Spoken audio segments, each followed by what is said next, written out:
آخری سوال دیکھیں 26واں، مرزا غلام احمد قادیانی کے بارے میں تمہارا کیا عقیدہ ہے؟ اس نے مسیحیت کا دعویٰ کیا، نبوت کا دعویٰ کیا، اور تمہاری طرف منسوب ہے کہ تم اسے پیار کرتے ہو، محبت کرتے ہو، بڑی تعریف کرتے ہو۔ فرماتے ہیں ہرگز ایسی بات نہیں ہے۔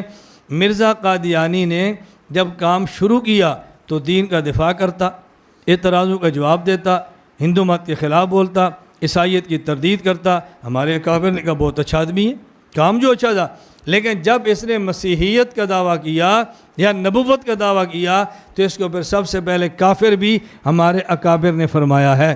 یہ اس دور کی باتیں پیش کی ہیں جب دعوے مسیحیت نہیں تھا، اور ہم اس دور کی بات کرتے ہیں جب سے دعوے مسیحیت کی ہے۔ ہم اس کو کافر، مرتد اور دائرہ اسلام سے خارج سمجھتے ہیں۔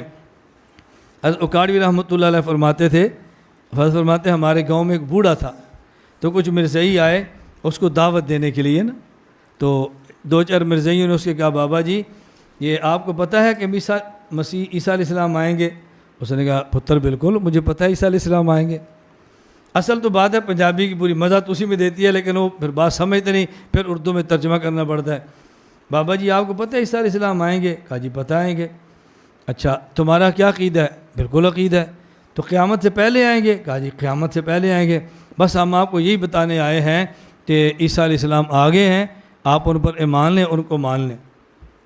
بابا جی نے کہا تو بہت اچھی بات ہے، یہ تو بڑا اچھا ہوا۔ اب بابا جی نے ایک بہن کی گال نکالی، بہن کی گال نکال کہتا ہے شکر ہے عیسیٰ علیہ السلام آگے، میں تو آج تک سمجھتا تھا وہ کتے دا پتر مرزا نہیں، وہ آندہ میں عیسیٰ۔ اس نے ساتھ کو بہن کی نکالی، میں تو وہ نہیں نکال رہا۔ اس نے کہا بہت اچھا ہوا ہے کہ اصل عیسیٰ آ گیا ہے، بہت اچھا ہوا اصل عیسیٰ آ گیا ہے، ہم کب سے سن رہے تھے وہ کتے دا پتر مرزا کہتا ہے کہ میں عیسیٰ، چلو شکر ہے اصلی تھی آ گیا نا۔ وہ وہاں سے پھر دوڑے پہ یہاں بھی دال نکلتی۔ اللہ ہم سب کو اپنے عقائد پر قائم دائم رہنے کی توفیق عطا فرمائے۔